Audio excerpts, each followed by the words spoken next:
Wait, what was that before we just went live on air? Just having a whole karaoke moment. Right. I'm like, and then the run. Okay. Yay. All right. Yep. Vocals, period. Nah, man. You. Nah. Don't even try it. We ain't finna do this with you. Talking about. Don't even try it. What's up, y'all? Hey. What's up, fam? How y'all doing? My wife ain't here today, so. Nah, you ain't starting the show on punishment today. Right. She told me she might need to come. You might next week, though. Depending. Hey. You might next week. And somebody said they got a lot to get off their chest. Oh, I got a lot to get off my chest tonight. Let's get this. Let's get this show started. I hope your chest small. Never that. Say it with your chest. Never that. Anyway, let's get this show started. We're back with Let's Hoop every Tuesday night at 8 o'clock p.m. There's no better place for fan interaction with SkyWest stats, highlights, and more.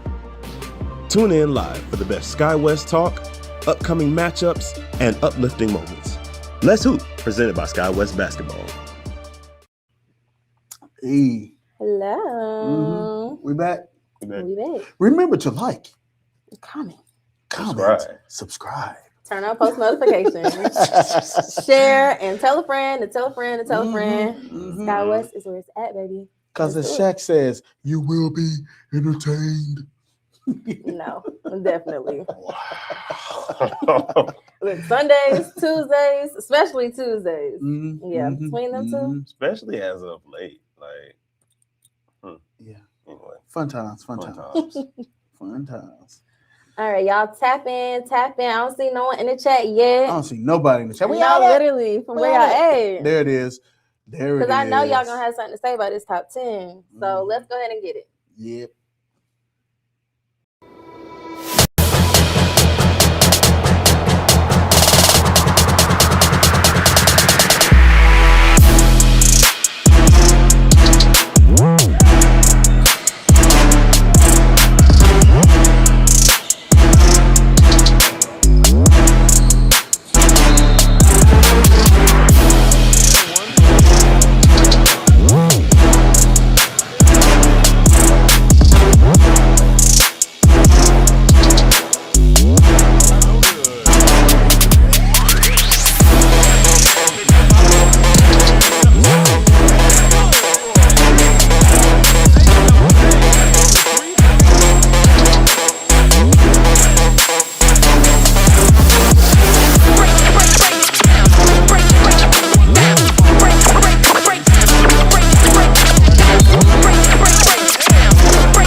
I ain't gonna lie, we had a lot.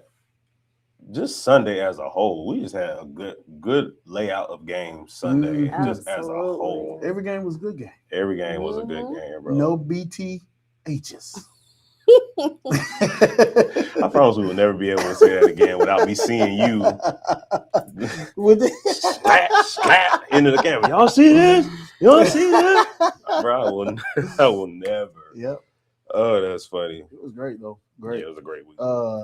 I mean, got to shout out, man. You know, people like Vaughn, he's on top 10. I got to shout out to him, man. He had a heck of a game, man. Mm-hmm. I know they lost, but still, like Vaughn individually, I think he played a heck of a game. Agreed. PJ, he was being spin cycle, like, and Sean, he was being Sean, like oh my goodness, man. Mr. Top 10, you know, he did his thing. Mr. Top 10 was on there. You So know, that's what I said. Like you I know, said in the you off know, thing, he was dunking like Shaq this week. Kind of big.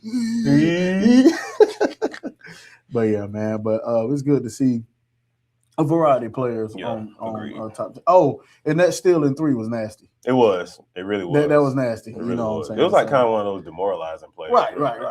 Come on. That was nice. So got to give credit where credit's due. Oh, and we're going to shout out Wando. But we'll say that for later. We'll save that for later. Well, without further ado. So they got that chest, but one hair just popped out. One hair, here we go. Here we go. All right, let's get into it. Hey, man, you can do that all day, bro. Because, see, that's the only thing you're going to be able to do. Because when we're talking about the game, you'll have nothing to say. And there will be nothing you can say. So you better take shots at appearance and all that other crap. You better do that because it ain't going to be nothing else. You know, that's You just better one hair pop out. yeah, that's rhetorical. It's not appearance. Great job. Game 1. Come on. all right. He ready to get the game too. You want to start with that? Nah. Nah, we going that way. I love it. I love it. Nope. All right. All right. So we had Titans versus Black Ice. Mm-hmm. Black Ice did take the cake this week. They had 80 Mm-hmm. and Titans had 72. Mm-hmm. You want to talk about it first? Which one of us is going first, Alicia? We'll save you. Let's go, Scott. We'll save you for later.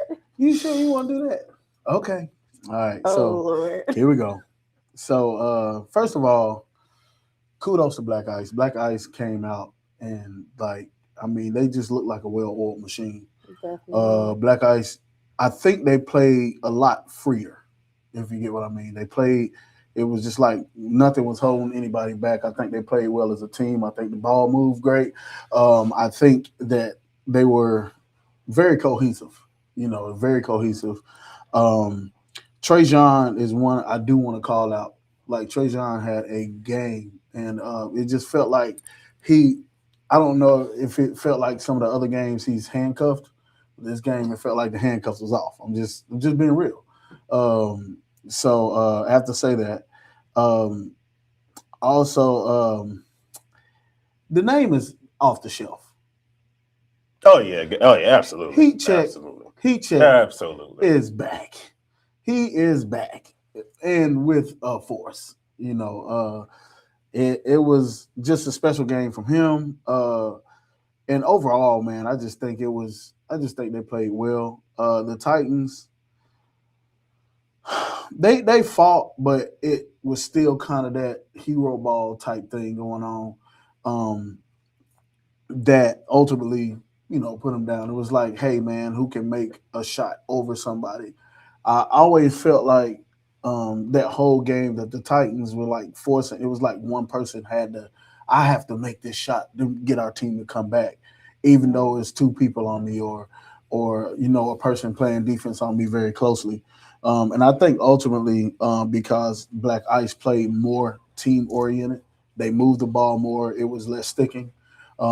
Basically, that's what ultimately got them to win. And got the Titans want to trade everybody. So, that's, when you get beat like that, and I don't know what's going on, man. We 4 games in, it's like, man, we about to trade the whole team off, seem like, so, but I love how he just threw that in so subtle. It's the shade for me. I'm just saying, hey, that's, you get tired of getting beat up, I guess that's what you do. You just trade the players. You don't fix it. So, but we're gonna give Darius the keys. Bro, I really wish sometimes y'all really understood what it is like to sit across from him. Okay. Anyway, so I'll start with Black Ice. Number one, I have to say, Jay, aka De'Aaron Fox, and it was also clarified that it is Sacramento De'Aaron Fox, not Spurs. Time out. Don't do that. Cause last night. I mean, I'm not, bro. I get it, but we just talking about He hurt right now. His ankle messed up. I understand that, bro. But the conversation that I've been having, it was told to be specified that he's not Spurs De'Aaron Fox. He is Sac De'Aaron Fox. Just saying. This is what I was told. Okay, man. But anyway, okay. He's become one of my favorite players to watch in the league. I think nice. Black Ice drafted very well. Mm-hmm. They drafted very well, and he's come into their team, and he's made immediate impact. Even if you notice, he wasn't there in the first portion of the game, but as soon as he got there, I mean, it was like immediate impact. I mean, Black Ice was already playing well, before, but I mean, when he got there, I think that's what started spacing the game out. Rodney too. Rodney was late too. Oh yeah, and Rodney. Rodney was late too. And matter of fact, Rodney said something to me too. He was like, "See, the game changed after I get here." And I'm like, "He's not lying. He's not lying." And here's the thing: Rodney's been that since he came into the league. Mm-hmm. Like he has been a needle mover since he came into the league. So, Black Ice, they look like how when they first got here, when Black Ice first came to the league, and it was like, "Oh snap, you got to play Black Ice. Black Ice is on your schedule. It's something to deal with." They look like that again. They look like that Black Ice team. The team has depth.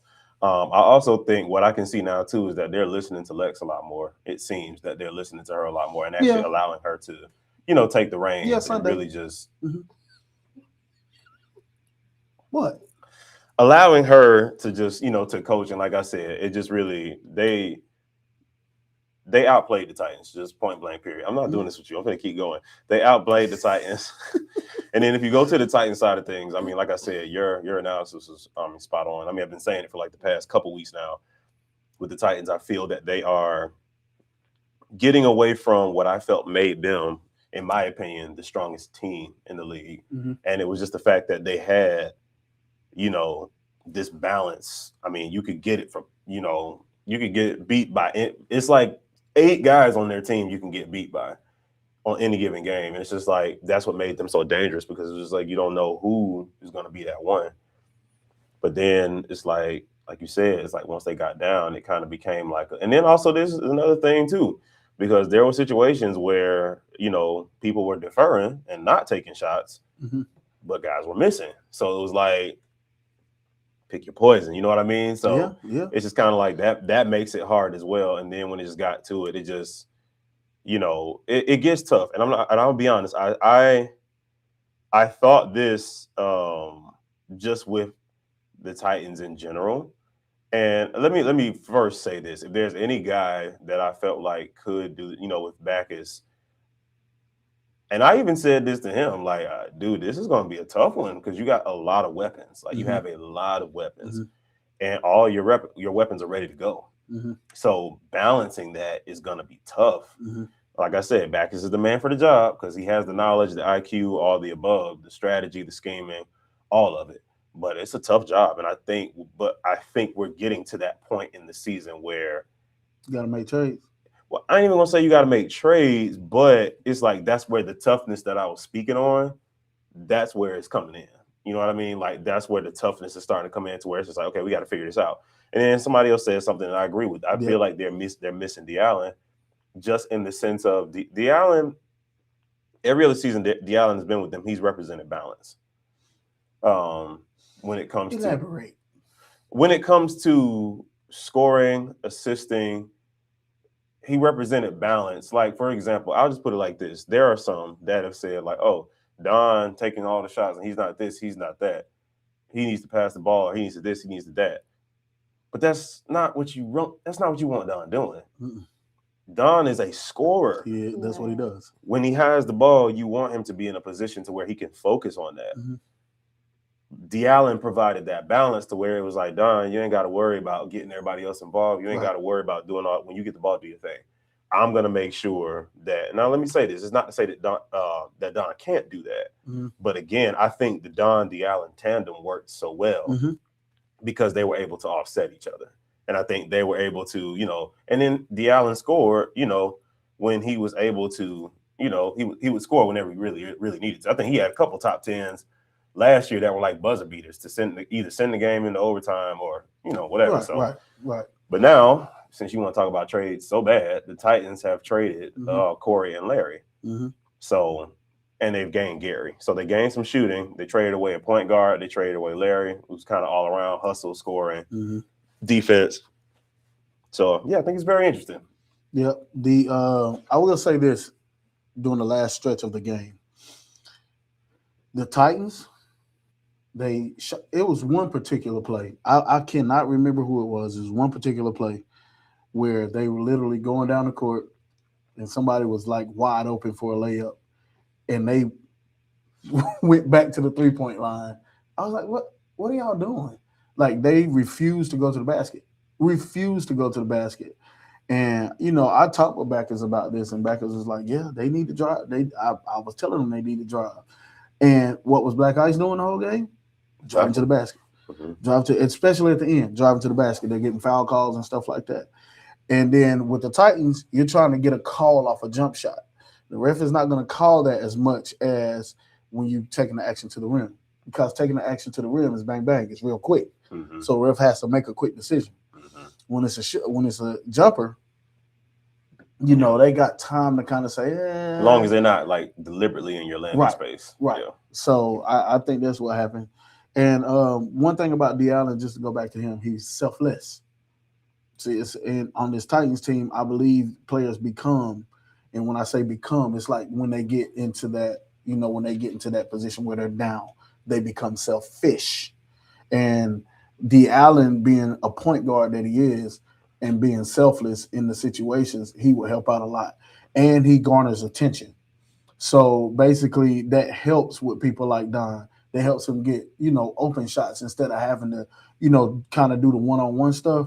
It makes basketball easier for him, and other people. It just makes it easier. So with that one-on-one stuff, I do think it wears you down over time in the game. So I have a question, and I'll pose this to the entire floor. Do you all think that the Titans should be in panic mode and that it's time to blow it up like this, or do y'all think they should be giving it some more time? No matter what I think, they're already doing what they do. Well, I know, I get it, but I'm just curious as to just because you're a GM as well, and all the things. So I'm just curious as to, from a building standpoint, do you think it's time to blow it? That it's time to start blowing this up, or figure it out? I'll be honest with you. If the players aren't listening to you, and you can't get through to them, it probably was time. You know what I'm saying? Because, that's what I was kind of told, that some players weren't listening. They're talking about this is the game plan and they don't do it. So I'm just, at the end of the day, Alicia's crazy. Oh, she must be looking at something. But I'm just saying, like, that's basically one of those things. Is like, okay, at this point, you disrespected me. So, and then if you're complaining about coming in the game or getting playing time and stuff like that. So I understand if you have players that's egregious, that's, messing up the quote unquote locker room, you do have to make some moves, in my opinion. God, that's it for me. I agree. It's kind of like, when last season Red Hawks was going through their time, like the locker room conversations or whatever it's like, you guys have to be one band, one sound at that point. So if there's anyone who's not listening, bringing negativity and not doing what's best for the entire team instead of just me, at that point, you got to go.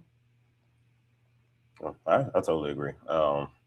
People underestimate how important locker room is. We used to talk about it a lot. We haven't talked about it as much in the last couple seasons, but just remember how we used to talk about which team had the best culture. For a while, the Chargers had the best culture, and then that season with the Bulldogs, K-Roll and them had the best culture. Mhm, Their 8-2 season. mhm.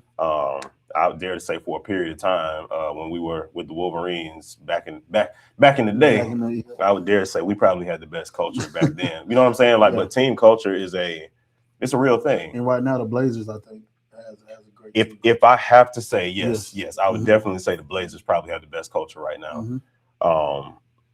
And it shows on and off the court, to be Mhm. honest with you. So it's just kind of one of those things. I mean, you see when they sit around for games, they all together, like Mhm. they, you know what I mean? So yeah, it plays a big part. So I'm interested to see where it goes from here with the Titans. So yeah.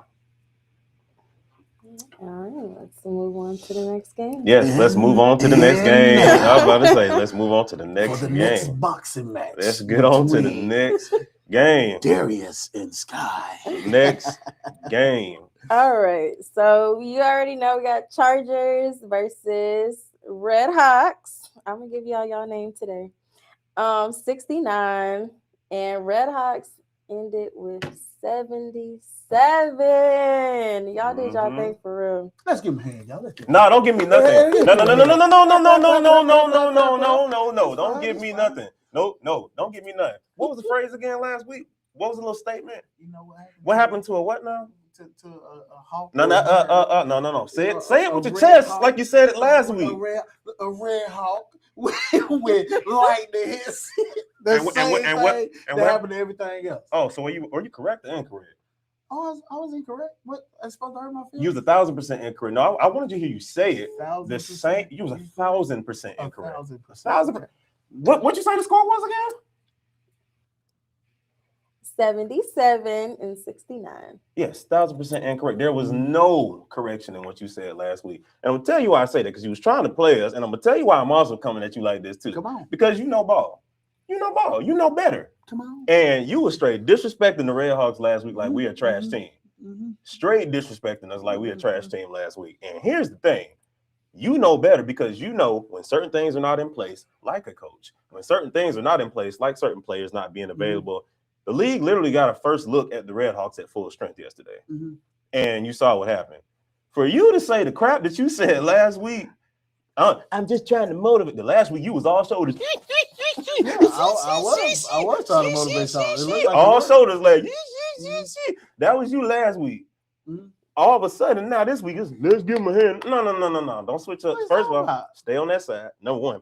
Number two. Congratulations on your first win, sir. No. It ain't about no. You know what I'm saying? Good job. No. It ain't even about that. It ain't about that. Because like I said, keep going. You know ball and you know better. So I did not expect you to do that last week at all. And then you're gonna come from my teammate. They was grilling your picnic table shirt for an hour last week. And then my teammates say one thing, and then you gonna be like, don't talk to me until you win. No, I didn't say that. I said learn how to pass first. No. It's no, you said get your first win, then talk.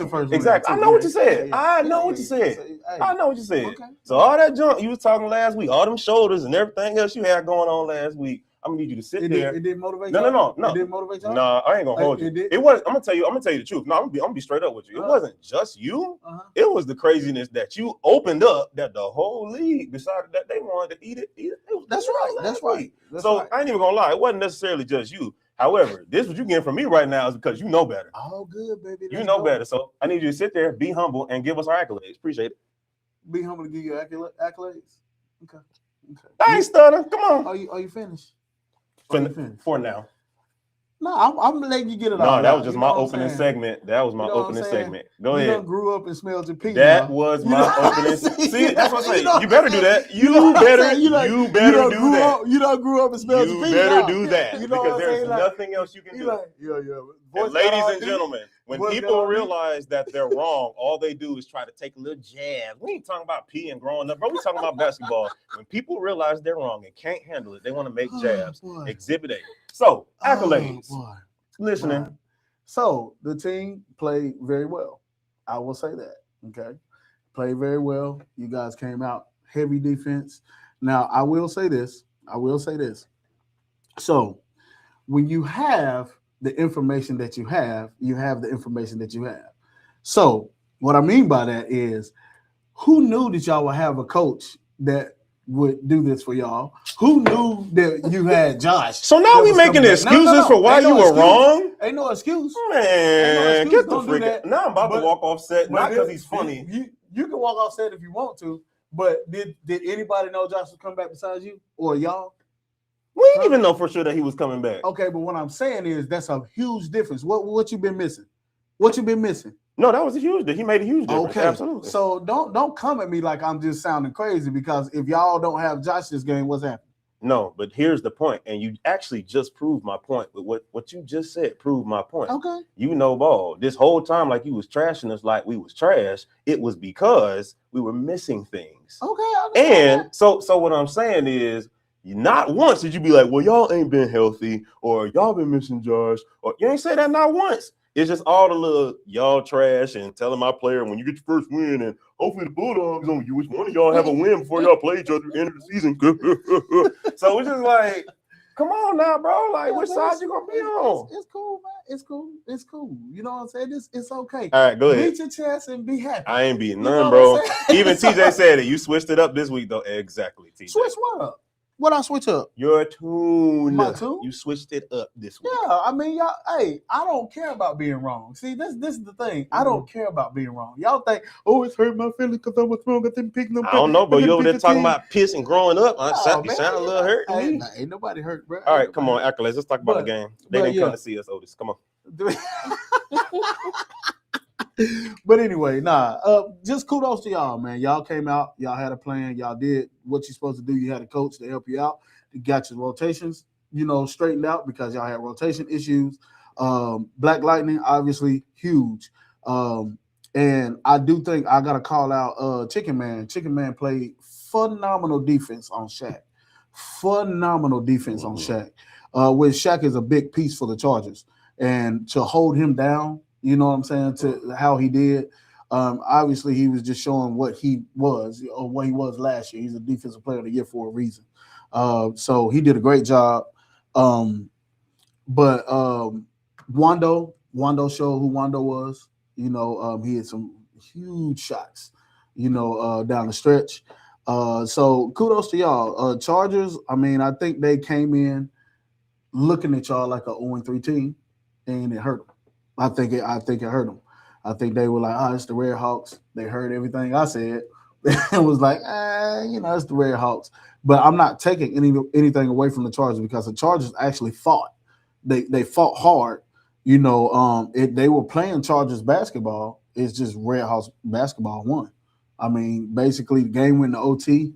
I mean, exciting game, went to OT, and y'all did y'all's thing. So I can't even, you know what I'm saying? I stand corrected. I will say that to your face. Now, one thing I do want to say though, I do want to address is where were you? I was on the bench. So the chatter in the league is about you being on the bench or should sit yourself down. So was that right or was that wrong? I'm just asking questions. I'm gonna say this in the camera. Yeah, give me the camera. What Stephen they say? Give me the camera. Or is that Pastor Philip Anthony Mitchell? Give me the camera. Anyway, so to that question, I made the decision. Absolutely, yes. Hey, matter of fact, from jump. And see, this is the thing about being selfless, right? Because there's not a person, and I don't care what anybody says. I know, and my body will tell me when it's time to sit down, when it's time to stop playing this game. You can't tell me I can't play. I can't play in this league, bro. I watch this every week. I am still a factor in this league. However, when you know basketball and you're unselfish from jump, coach said, start how y'all usually start. I made the decision because I usually start. I said, hey, actually, Josh, you take mine. You take mine because I understood our engine is here. I want to pair our engine with TJ and let's get off to the races. Now, mind you, he got in foul trouble, 2 early fouls. But still, there was something that I felt was more crucial than me being on the floor this game. It was making sure we were all together. So somebody had to sacrifice and be like, hey, it's not all about me. It's not all about my minutes, but it's all about we need to get a win. We need this win. So what would be best? I'm going to let Josh get this start. Then we get to the point that we got to in the game. Mason, Wando, TJ, Justin, who was the fifth? I'm tripping. Help me out. Who was the fifth that was out? And Josh. I'm tripping. And Josh. Mason Wando. Because he came back. Because he came back in. Had foul trouble early. They were rolling. I mean, there was no flaw in what was happening out there with them. Absolutely. And so I literally said to Coach, hey, don't feel like you need to put none of us in. If they need a sub because they're tired, cool. But otherwise, bro, chill. And then I'm saying to the bench, hey, y'all, best thing we can do right now is cheer them on to a win. Let these dudes on the court know that we believe in them to close this game out, because right now they playing ball. Like, they hooping. Why would we get in there and break that up? It made no sense. So, yes, in that moment, I definitely took a veteran role and was like, nah, we're going to sit. Because there are ways that I feel like we could have contributed. There were moments where we were having rebound lapses. There were moments where we were having a few defensive lapses. And still, people can say what they want. I'm still one of the better perimeter defenders in this league. So it's kind of one of these things where it's like, there are ways that I feel like they were so easy. He was sitting on the bench. Brendan hitting shots. He was sitting on the bench. Key. We had a whole bench of players that could have contributed.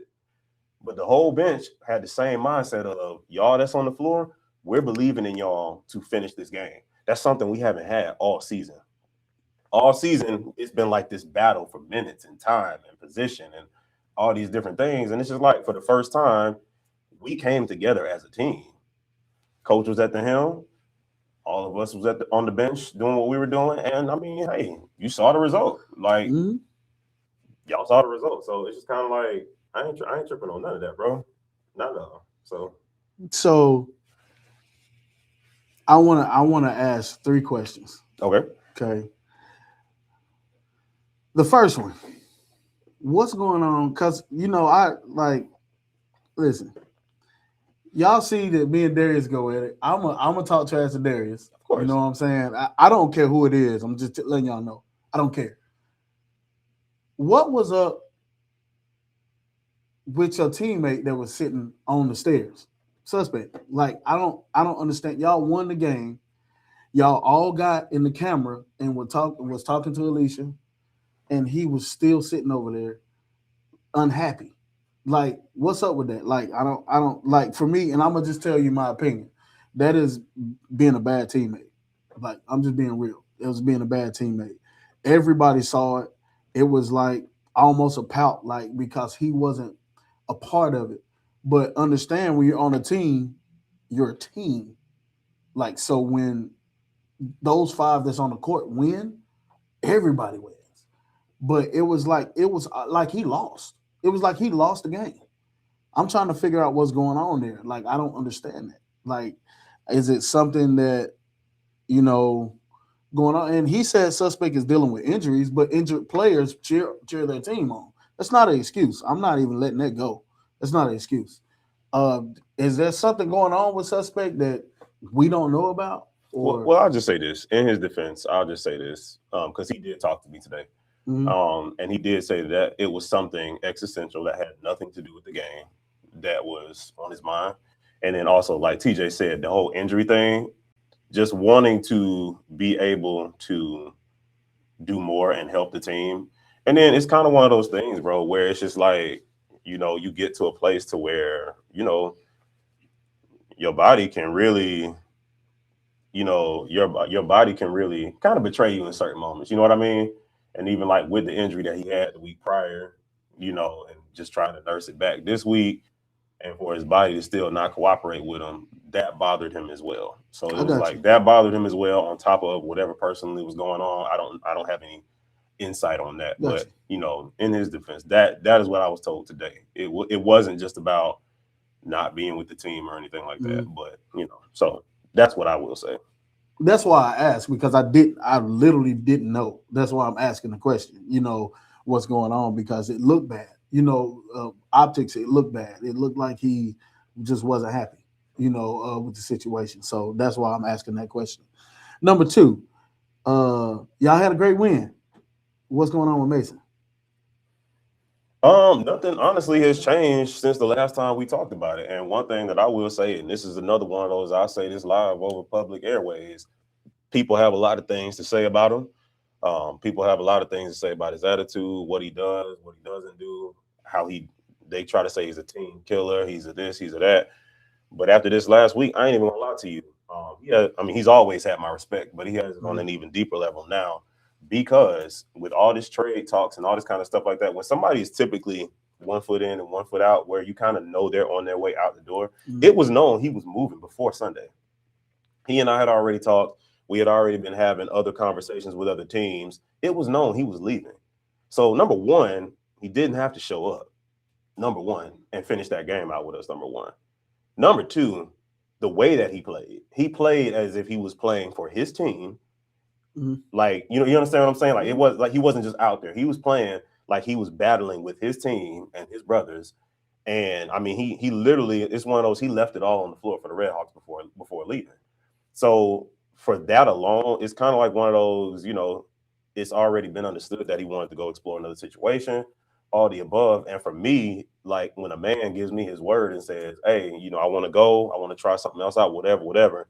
But if we don't work nothing out by Sunday, I'm going to be there. And for him to be a man of his word and not only be there, but also perform huge for the team and contribute to us getting a win, ain't nothing else I got to say about that, bro. Like, at this point, I'm just trying to help you get where you're trying to go. You know what I mean? So, shout out to the bro. Appreciate that. Got you. Last question. What are you going to do about yourself? Are you going to continue to lay back and let the team play, or are you going to insert yourself? I'm going to do whatever the team needs me to do.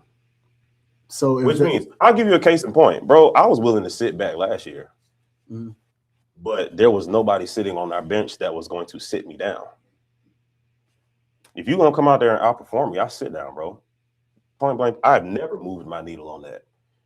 You going to come out there and outperform me, I'll sit down, bro. Ain't no egos here, bro. I won Sunday just like everybody else. No, that's facts. You understand what I'm saying? Bench, but you won. You know what I'm saying? That's facts. You know what I'm saying? That's facts. So see that? I get it. I get nothing it. to laugh about, I get it, bro. Like, I get it. It ain't. But what I'm saying is, like, if that's a formula to win, you're willing to do that. Absolutely. I respect, bro. Absolutely. And it's like, here's the thing, bro. I told the guys sitting on that were all over there, because you keep highlighting me and he being funny, but it's all good, because it was a lot of us over there, but he keeps highlighting me. I know what he's trying to do. But see, here's the thing. God, I want you to get mad. Here's the thing. I told the guys, there will be certain people that are called on in certain moments. You know what I mean? And this game, yeah, you were sitting, whatever. But hey, next game it could be a completely different situation where you come out hot and you need to be the one that's in closing the game out. The difference in pros and people that just play basketball, they stay ready. Whenever your number is called, they stay ready. And I said this in the huddle, like, hey, y'all stay ready, because somebody might be needed. Robert Horry is one of the biggest examples. He would be sitting on the bench and they needed him reading newspapers, chilling, sipping on stuff. Right. But then in the last moment of the game, they need him to come in and hit a big shot. And that's why he's known as Big Shot Bob. So, hey, man, when you mature in the game, bro, it's a lot easier to stay around the game and function in the game. That's all I'll say. So, man, listen, I give you kudos, man, for being big, and not just for your team. You're showing to have a serious moment. You're showing leadership, and meaning you're being an example to others that sit on the bench sometime and think I should be in the game and get mad, even if their team is winning. That's showing leadership qualities. And for you to do that, like, on a serious note, yeah, I'll be trying to be funny, but on a serious note, we need way more players to understand that and do that. True. We need way more players to do that. And it's a lot of players that's delusional. Yeah. They're very delusional, thinking that if I was in the game, this and that and this and that, and I can do it. And I'm like, bro, you ain't showed us nothing on tape. And I'm not speaking on anybody specific. I'm just saying in general in the league, it's a lot of guys that really think they're that and they're not.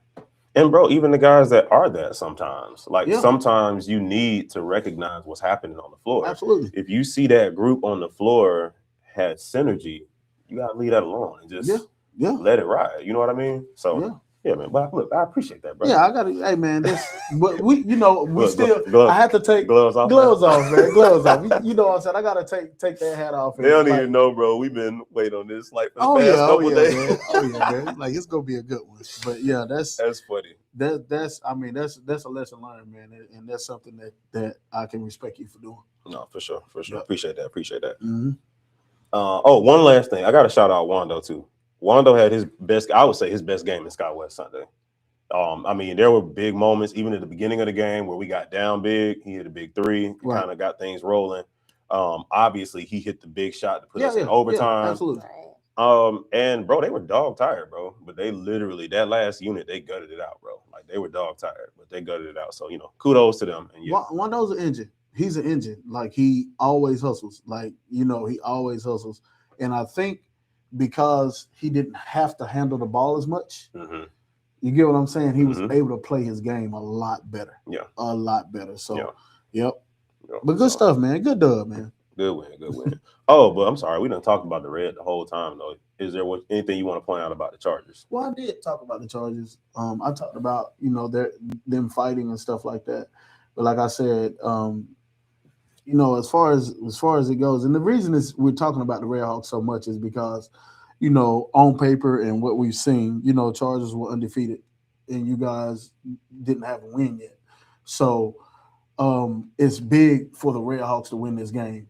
But the Chargers. I do have a question though. I have a question. Mm-hmm. So to that point, Mhm. while we're talking about benches and all this kind of stuff like that, do you feel like the Chargers underutilized their bench, or do you believe the people that were in rotation, that's all that could be used? I'll be honest with you. I think the Chargers played Chargers basketball. Like they actually played. It's not like the game went to overtime.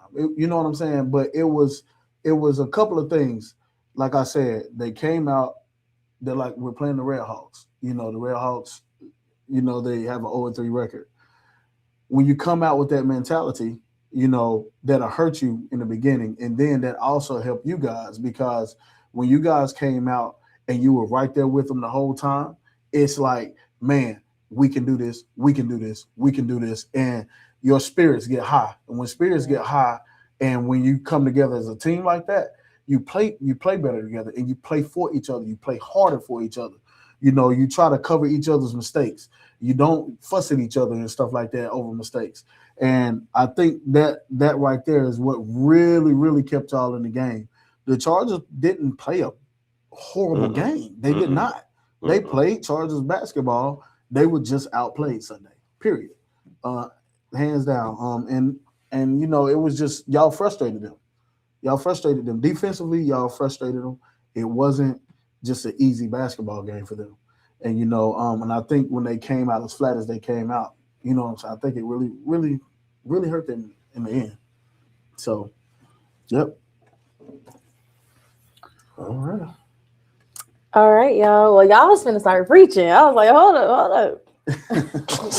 We have our fun, but we don't get to Definitely, do this often. yeah. Because he ain't never, in all the years of Sky West, he ain't never did me like he did me last week. So I was like, oh yeah, we gotta sit on this for a minute. This year's no holds barred, man. I don't care. And that's why that's the lane I want you in, brother. Because no holds barred. People still talking about that bill. So yes, stay there, brother. Stay there. All right, go ahead, Alicia. Come on, we gotta move. Last thought, yeah, I definitely am very proud of y'all. I hope y'all continue to keep up that energy, from the very beginning. And I think y'all will definitely do great, no matter what happens. But we are gonna go to a quick commercial break, and we'll be right back, y'all. Hi, my name is Willie King, and I'm so excited to be coming to you as one of the newest commissioners of Sky West Basketball. The thing that draws me to Sky West Basketball is the opportunity to help men to grow, to strengthen relationships, and also to teach them how basketball and working as a team can help them to grow in their everyday lives. This really kind of goes back to when we first started. This started out as a form of ministry and growing men, and how that it has grown over the years in competition. But it's kept its central focus, which is to grow young men and helping them to be successful in life. I'm so excited to meet each and every one of you and serving in this newest role. I'm looking forward to a great season. Backity back. Mhm. All right. So the next game we had was Wolves versus Bulldogs. Wolves took the dub and got 71, and Bulldogs ended with 64. Darius, we'll start with you. What were your thoughts? No pun intended. It was a dogfight. No pun intended. I'm not gonna lie, y'all. I ain't gonna lie. I was praying on your downfall this week, cause boy, if y'all had lost that game, I had already started creating a poster board in my head that was gonna replace my seat. That was gonna be sitting right here in the camera, bro. I was gonna put on a whole spectacle had y'all lost, because you literally said last week the 2 winless teams, and for us to get our first win and the Bulldogs get their first win against you. Whoo, I was gonna run with that storyline, but anyway. Yeah, Martin Luther King had a dream too. He did. But, yeah, he did. Look, I get that one. That one was good. I get that one. But anyway, look, they're gonna be like, this the whole show, Darius versus Scott. But anyway, no, it was a dogfight for sure. One thing about it is Wolverine's defense, and I think this is kind of one of those things now to where now that we're getting to this point of the season, identity is established, and when people play the Wolves, I think the identity is, hey, y'all. They're gonna pester us. They're going to be. I mean, you got what, 3 guys that are in the top 10 of steals in the league. Mm-hmm. That's not a small thing, bro. Mm-hmm. You got 3 guys that are in the top 10 when it comes to steals in the league, and you said Amari, Frank, and who was the third? It was Amari, Frank, and I believe Omar. And Omar. So what I'm saying is it's one of those things where it's automatic pressure on the guards. Now, here's the thing. Bulldogs have good guard play. Absolutely. With having K-Row, with having Nick, Bulldogs have good guard play. Mm-hmm. And so I think that is one of the reasons why the game was as close as it was. Because typically, and that's the thing, man. We got a lot of teams with good guard play in the league that y'all have played already. But the thing about it is with Nick and K-Row, it's one of those things where they were able to kind of offset what y'all normally do just a little bit, because they always stay in control. They always stay poised. There were a lot of situations where I did feel like, and I think this is something that the Bulldogs have to work out, clogging up the paint, because Nick especially is most effective going when he gets downhill.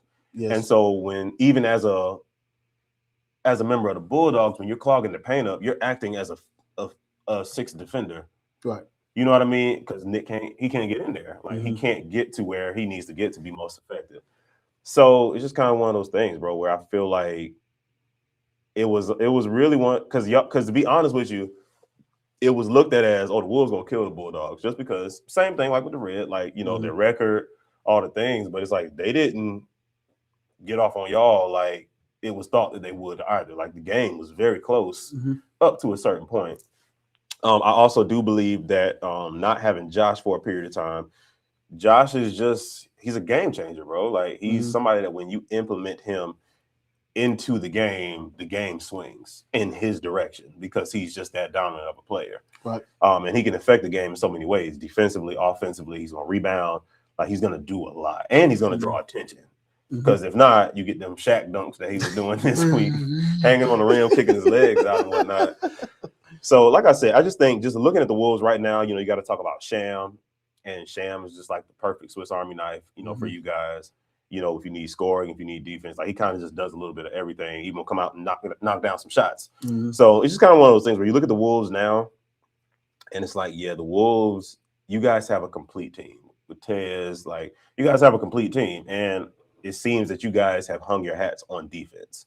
And I feel like that just creates everything else. Like you could look at the game and just see how many off to the races buckets y'all got. Like so many steals, and y'all off to the races. Steal, Amari going for a layup. Steal, Amari gets the fast break, dumps it back to Josh. Josh gets the dunk. Like that is you guys' pace. That is you guys' identity. Let's turn them over and get out running. So, and then again, your killer brought it home. You got Omar, and it's just like, hey, I need you to bring this on home. So, like I said, I don't think this one was a bad performance by the Bulldogs, to be honest. I just think, basketball is a game of runs, and I believe y'all had the last run. You know what I mean? Because I honestly feel like they could have took y'all. They could have took y'all, I think, just the way that it looked throughout the game. That game could have gone either way, but again, y'all executed in the right moments, and yeah, y'all took the win. So, Well, I can say first of all, kudos to the Bulldogs. Bulldogs, to me, played probably their best game of the season. Kudos to them.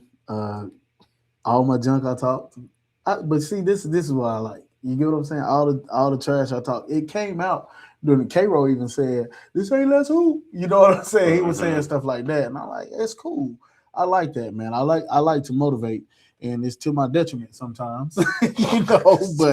But at the end of the day, you know, I told them that this would happen. I told them that the Bulldogs would come, and they, you know, they're going to try to demolish us because of the stuff I said.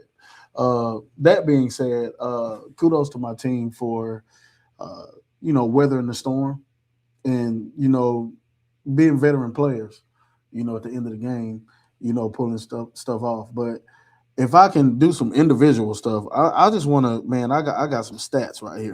bring them out, sir. Bring them out. Mikal, let's talk about Mikal and his 3-point shooting. Oh my goodness. 80, 70, 80? 63. 63, okay. He was 5 for 8. Okay. So Mikal scored 17. K-Roll scored 20. Nick had 13. They had like a good game. Like all of those players had good games. Okay. If you look at our stat line, Omar, our top scorer, he scored 13 points. Him and Josh were tied at 13 points apiece. So I think they did a good job. I think Omar, and I even told him, I said, man, hey, I need you to be Omar. You know what I'm saying? Like at the end of the game, I said, hey, man, be Omar, bro. Like, go ahead and do your thing. Like, it's like, you know, he didn't have his foot on the gas pedal offensively. You know, he was just kind of chilling a lot.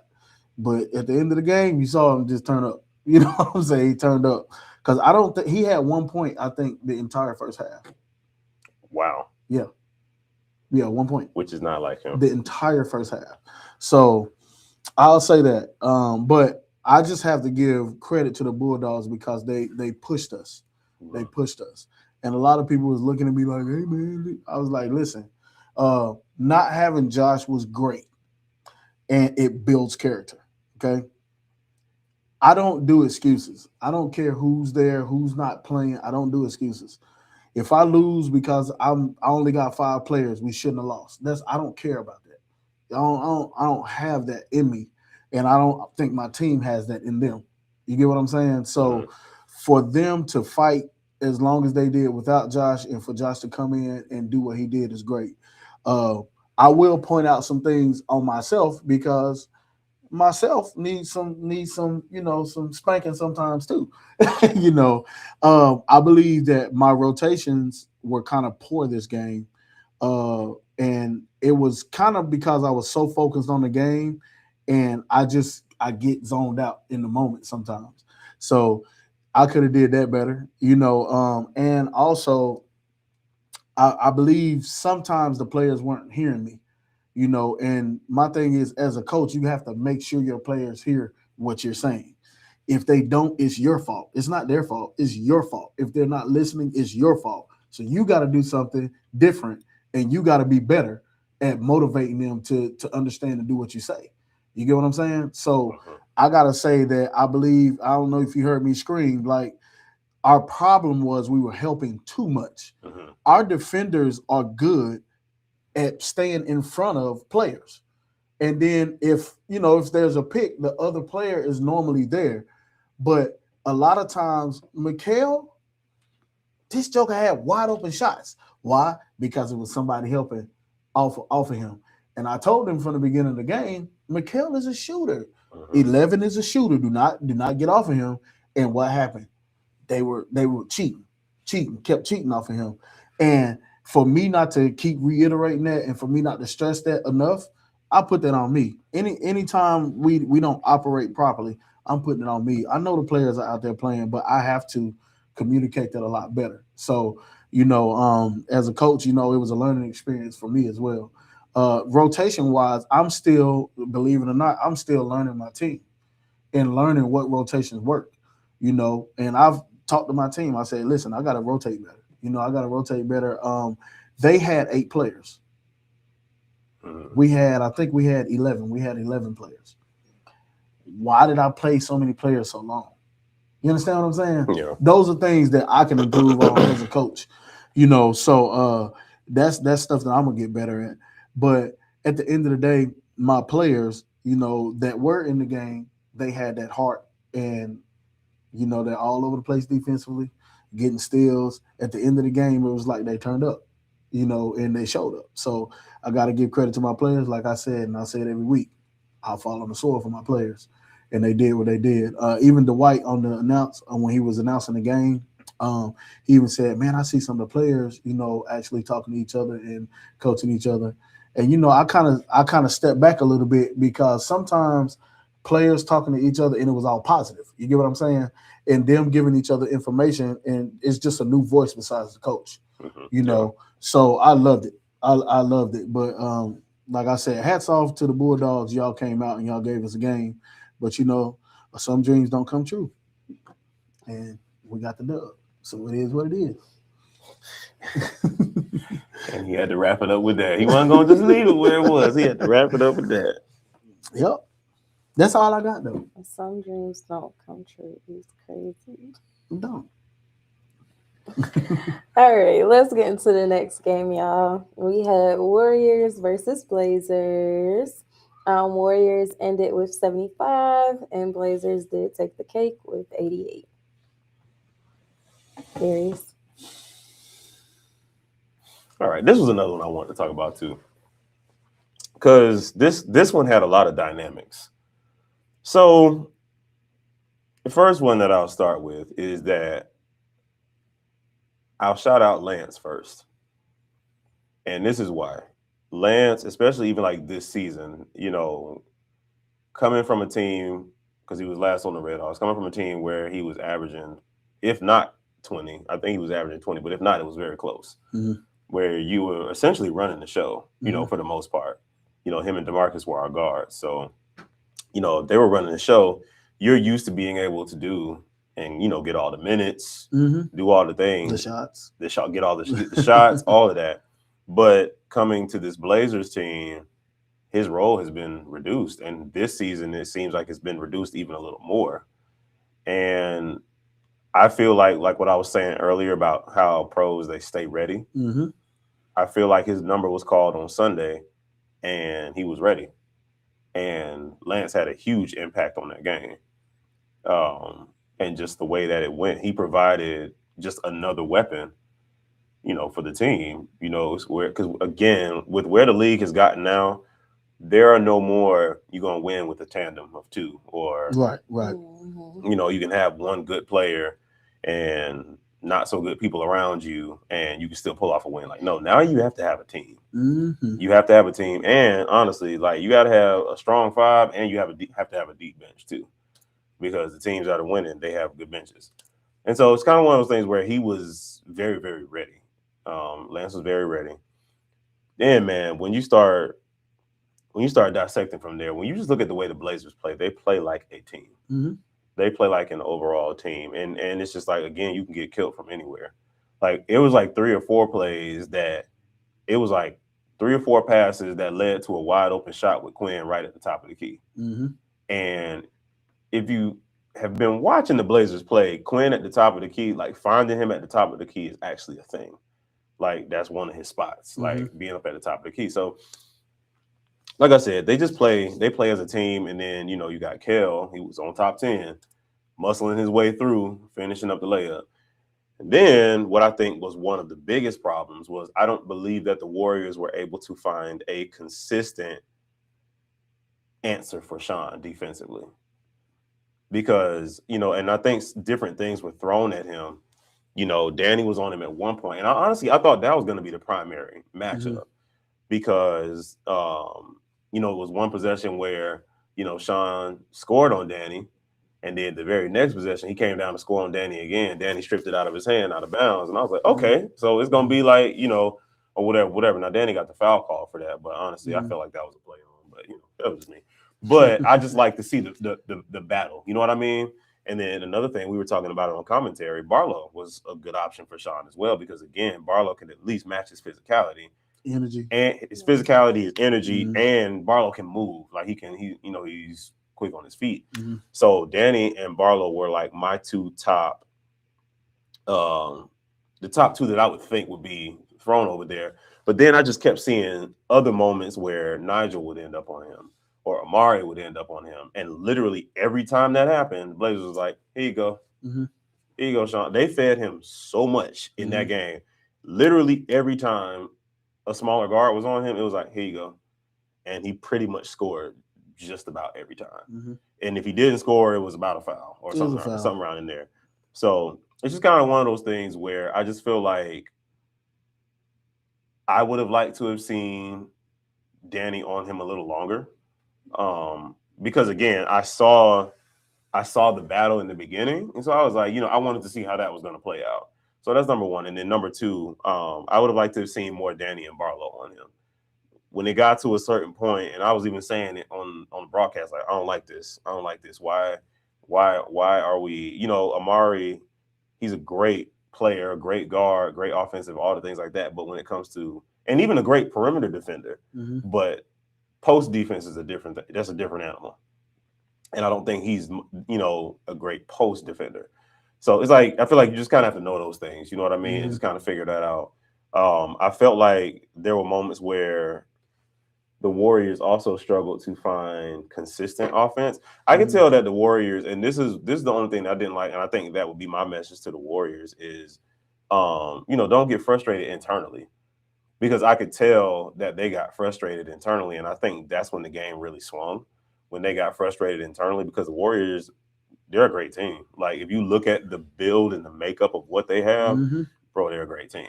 Mhm. But you could see that they were frustrated internally, and it was kind of like, no, like, don't do that. You know what I mean? Because I always say, bro, you're not going to beat your teammates, the referees, and the other team. You're not. It's just not going to happen. Mhm. Somebody's going to lose, and most of the time, it's going to be you and your teammates.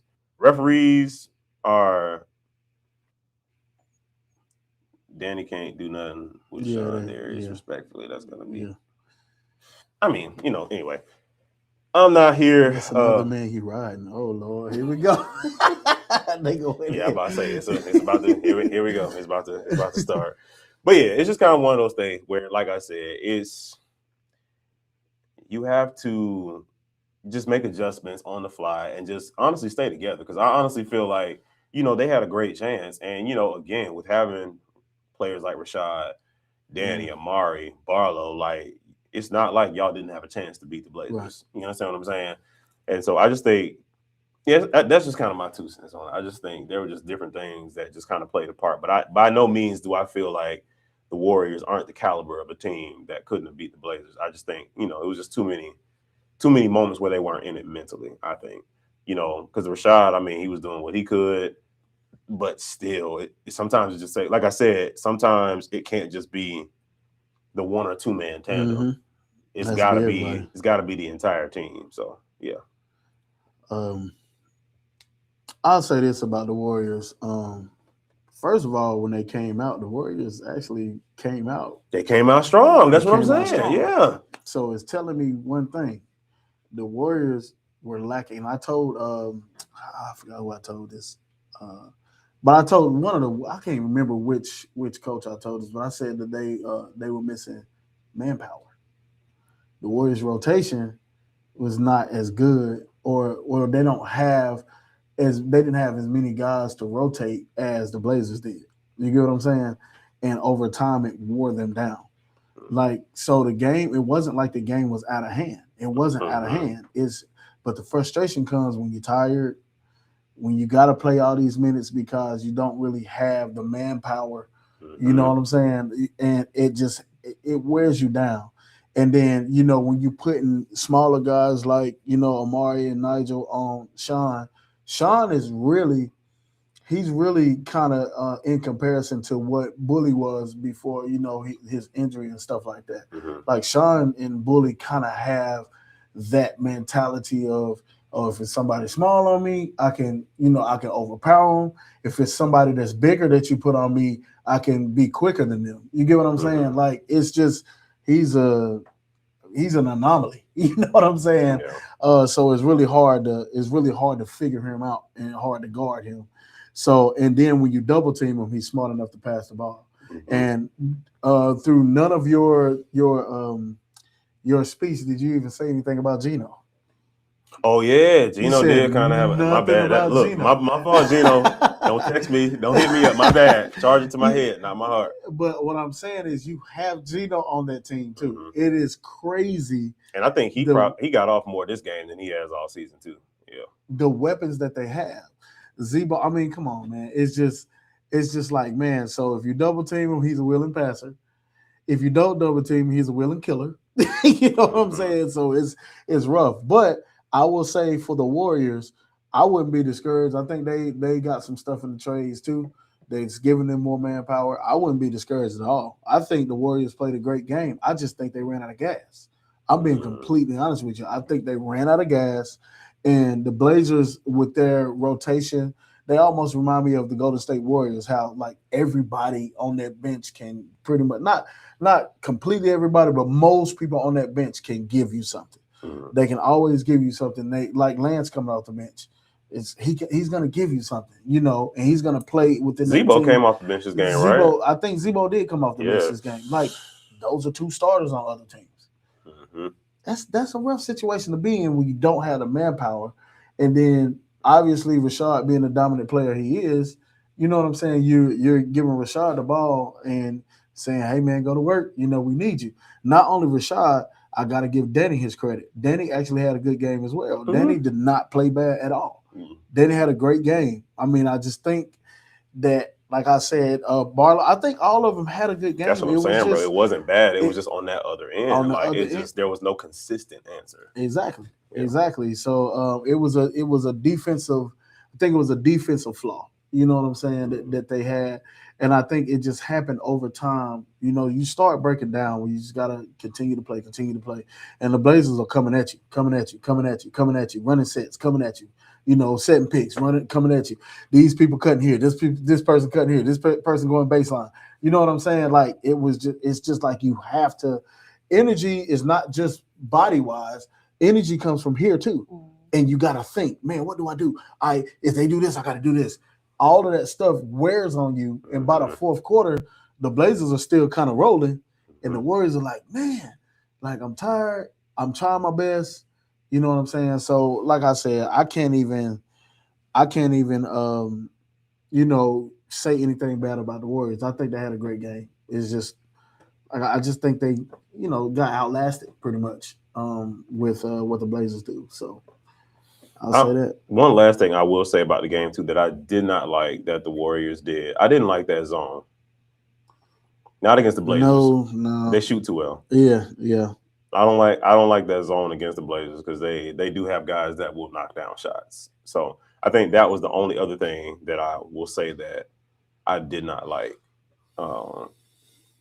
Just. But at the end of the day, it's a catch-22 because you needed the zone for a break. True. So you don't have to run around and guard the one player. You get what I'm saying? So that's why you kind of go to a zone. Because it takes away the post. It kind of takes away the post a little bit when you go into that. So I get it. It's just so it's an adjustment. It's just rough, man. It was just a I feel like rough three thing. is more than two. It is. I feel like 3 is more than 2, and it's like when they're hitting. But I mean, you know, you can live and die with threes. So. Right. So, but I mean, kudos to both teams, man. I mean, that was another great game. Mm-hmm. I mean, but you know, Blazers are rolling, and they're the team to beat right now. Period. So, anything else, Alicia? You got anything? Huh? No. I mean, you know, they are undefeated right now. Currently. So yeah, they definitely are the team to beat. But I mean, they are such a well-oiled machine. So I'm just waiting to see who's gonna do it. Only time will tell. All right, in the last game of the night, we had Savages versus Panthers. Savages did take the cake. They ended with 75, and Panthers had 62. TJ, you watching? TJ. I'm looking in the camera for real. TJ, I'm gonna tell y'all something. This dude, I was like, well, we was in the circle, the circle before the game. I was like, where all your people at? TJ said, we here. We here. I was like, yo, ain't y'all missing some people? We here. That's what he said. I was like, oh, okay. So I was like, okay. Yeah, and TJ was there. He was there. I'm telling you, TJ, the J's on the team. The TJ and PJ. I mean, good Lord. I mean, that didn't make no sense.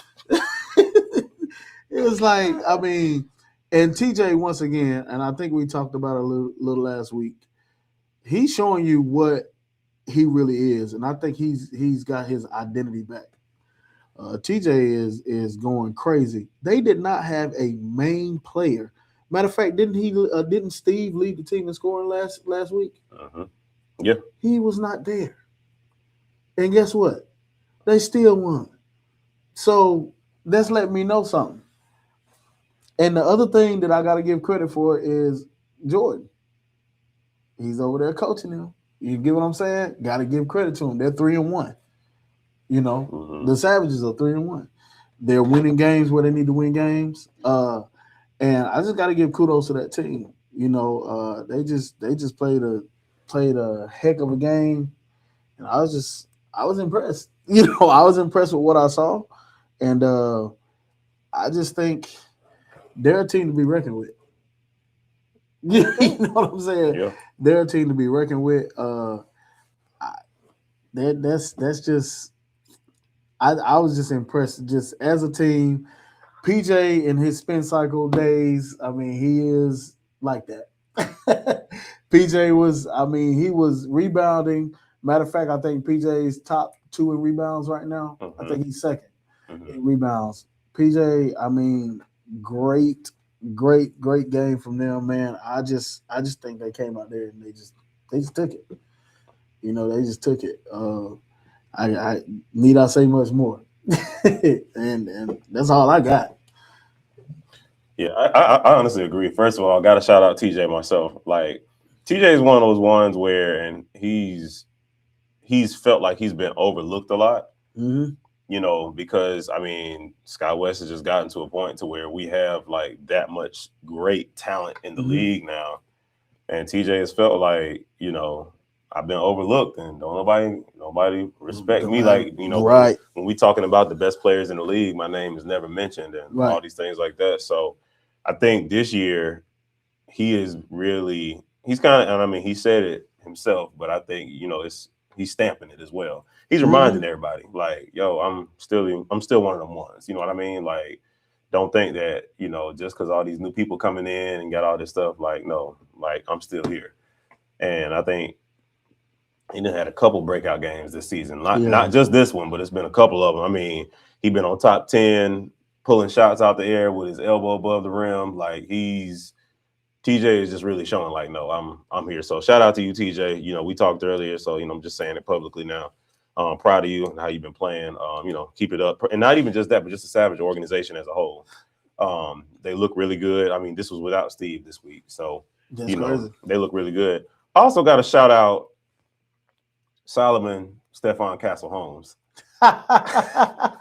Yes, I totally forgot Solomon, man. He hit some big. Man, dude, Solomon was hooping. He was hooping the entire game, bro. Like, Solomon. And see, here's the thing. Solomon was very quiet last season. He was very quiet last season, and so far this season, you haven't really heard much from him. But the Solomon that we saw Sunday, that's the normal Solomon. That's the Solomon we know. Like. But yeah, so y'all got to call him, by the way. Solomon Stephon Castle Holmes. The same. Is that what it is? Yes. Okay. It's just saying. Or y'all can just call him Stephon Castle, whichever one. But point is, like, go back and watch their game, bro. He literally looks just like Stephon Castle. Anyway, point is, he was hooping. I felt like Mark did a good job as well in Steve's absence. Mark and Jakari, they definitely did a good job as well. In Steve's absence. And then, like you said, like, what more can you say about PJ? Like, PJ, even in like the top 10, like, we're used to spin cycle, but I don't know if you noticed in top 10, he was at the top of the key. He go by, layup, right. foul. Like, you know what I mean? Like, it's just the Savages are looking complete. I think one thing that I do think really has to happen, though, I still think for them to get over the hump, they are going to still need more from Roy. Because when you start getting into situations where you're going up against Rashad's and, you know, Josh and people like that, like, they're going to need more from Roy, you know, from a defensive aspect, you know, down there blocking more shots. And then even from a rebounding and putting it back, like they're going to need more of that from Roy, because again, it's going to get harder. You know what I mean? Like they still have some tough teams on their schedule, you know, depending on how they, you know, decide to go. When you got the, you know, the Chargers, you know, Roy might have to deal with Shaq. Yeah. Like that's going to be crucial because you send PJ over there, but so Roy going to deal with KB. Yeah, that's or Rock, like, you know what I'm saying? Like it's just it's like, so, but I will say though, he is getting better game by game. I will say that. Yeah, I was gonna say that. Like when you said defensively, I think he's defensively been there, you know, but I think he's finding his place, you know, as games go by. So I'll give you that. And even you know what I saw yesterday out of him. I mean, the team concept and what he needs to do. He's getting better at doing that. Yeah. We hadn't talked about the Panthers yet, though. So yeah. So I was going there. So yeah. Man, the Panthers are just having it rough, man. Like the Panthers are really just having it rough. You know, we gotta really, you know, just say prayers up to King though. Yeah. Because he showed me kind of the video of what happened. It didn't look good, you know. So y'all, you know, make sure y'all pray, you know, for him, you know, and for a speedy recovery, because, you know, that's a heavy loss for that team. So, but go ahead. Yeah, it's just kind of, you know, it's just they just have it rough right now, man. You know, losing Jordan, and then, you know, getting Tate back, and Tate, I mean, he's getting stronger every game. You see it, like he's getting stronger every game. He's still one of the top scorers in the league. Well, he's like still what, top 4? I think he was either 3rd or 4th. He's one of the 2. That's crazy. Still top 3 in scoring in the league, and at like probably about 60%, 65% now, maybe 70. That's a hand clap. Right. That's a hand clap. Because we all know his story and what happened to him. Right. So that's a hand clap, and all kudos to him, his fight and stuff like that, man. That's a true warrior. You know what I'm saying? He what he's doing is phenomenal. And his story, man, he's writing a great story right now. Indeed. And you know, we got to see Jordan Sunday. Jordan made an appearance Sunday, so it was good to see Jordan too. And you know, I'm not gonna, you know, say too much, but you know, I'm excited for conversation I had with him about how he's coming along. So I'm gonna leave that at that. You know, I ain't gonna put no business out there. But definitely excited. He's coming along well. I will say that. He's coming along well. A couple things still, you know, but he's coming along well. So I'm very happy to hear that, Jordan. It was good to see you on Sunday. Yep. But yeah, the Panthers are just kind of having it rough. And then also, you know how losing affects people. You know, it makes people start mentally checking out. It makes people start to second guess certain things, second guess coaching, second guess. You know, it just makes everything, like winning helps, but losing is hard. Right. And losing really tests everything. It tests the strength of the relationship between the team. It tests the respect that players have with coaches. It tests the players' mental toughness. Like losing tests a lot of things. Right. And so, and you know, and it exposes a lot of things, like who's mentally weak, who's mentally tough, who respects the coach, who does not, who respects each other, who does not. Like it exposes all of those things. So I just think you're just kind of seeing all that in the Panthers right now. Like, and it's just like, and now I got to shout out Vaughn. You know, heck yeah. Vaughn was almost just like, I don't care about none y'all got going on. I'm finna come out here and hoop. I'm finna come out here and hoop. Yeah. And back to my point about being ready when your number is called. Absolutely. He didn't get much playing time last season. No. His number is being called this season, and he's making the most of it, especially this game in particular. His stock is rising. His stock is right. He's increasing his value. He's increasing his value. So it's just kind of, it's just like, I don't know. I'm looking at this, what's going on with the Panthers right now. I do have to shout out Champ because he is, I mean, man, he he being given some lemons right now, and he's doing his best to make lemonade. Yeah. You know what I mean? Yeah. There So ain't no sugar in it right now. there ain't no sugar in it right now. Like it's You know what I'm it's saying? tough. You know what I It's mean? very It's tough. real It's tough. sour. You know. It's tough. But I mean, again, just seeing what the Panthers are still able to do, crazy as it is right now, you still don't go into a Panthers game going, man, we can slouch. Absolutely not. You can slouch because we're gonna beat them. Like you still cannot go into a game like that. Absolutely not. Because, like I said, Tate looking more and more like Tate every day, every game. You know, you still got said, you still got, you know, I just had a blank. I'm sorry. But anyway, Javon been balling. Vaughn been balling. Yeah, like, you still got CI. CI, I'm tripping. still got Kobe. I'm tripping. Who's leading the league in assists, by the way. Exactly. But I will say, there's a reason I don't like that, though. There's a reason I don't like that he's leading the league in assists, because I think they need the offense from him. And I was pointing it out in the live stream on Sunday.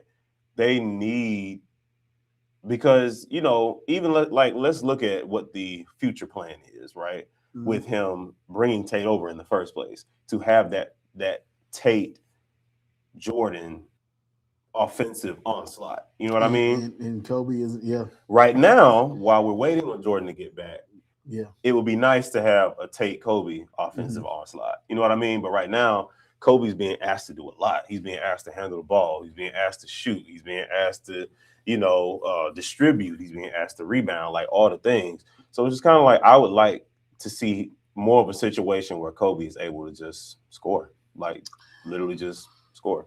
But I got to give credit to him, though, because the 25 assists is saying that he's making the right choice with the basketball. True. 25 assists that's a lot of, you know what I'm saying? That's leading the league. I mean, he's by far leading the league. And that's the thing, is like he's making the right plays, you know. So it's just one of those things, man, to where it's just a rough situation for him. But I have to give credit where credit is due. And they basically keep playing. They keep playing hard. It's like, let me see. What was the final score again, Alicia?